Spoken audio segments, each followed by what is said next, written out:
She was once called the next Steve Jobs. At just 21, she dropped out of Stanford, started a health tech company, and within a few years, she was on the cover of Forbes, a self-made billionaire, a woman disrupting the medical industry. But behind the black turtlenecks and the icy blue eyes was a lie worth hundreds of millions. This is the story of how Elizabeth Holmes built an empire on promises and lost it all when the truth came out. Elizabeth Holmes was born in 1984 in Washington, D.C. Her father worked in government. Her mother was a congressional staffer. Even as a child, she wasn't like most kids. She once told her relatives she wanted to be a billionaire when she grew up. Not rich, a billionaire.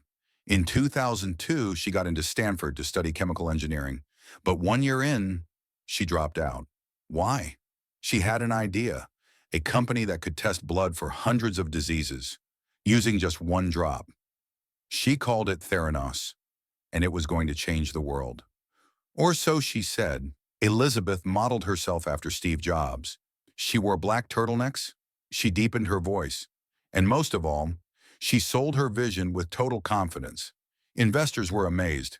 Theranos raised over $700 million. The company was valued at $9 billion. Elizabeth's net worth? $4.5 billion. On paper. She was called a female tech visionary. Time, Fortune, Forbes. But there was one problem. The tech didn't work.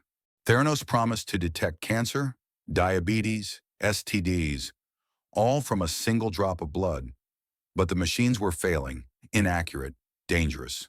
Behind the scenes, staff were afraid, whistleblowers were silenced. Theranos used traditional lab machines to fake results.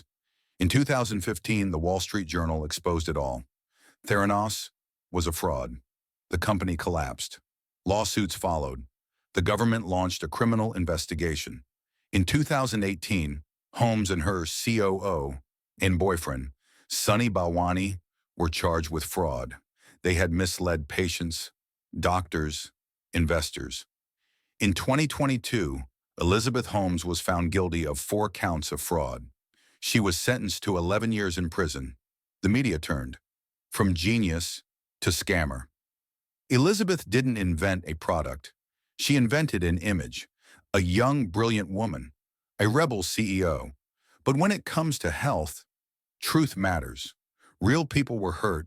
Some were misdiagnosed. Some weren't diagnosed at all.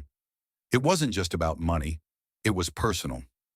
Now she lives quietly. She has children. She reports to prison. Some say she believed in her dream. Others say she was a fraud from the start.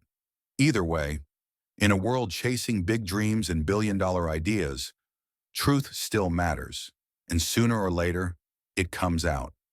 Subscribe to Gossip Lens for more true stories like this. One new video every week, and trust me, the next one is even crazier.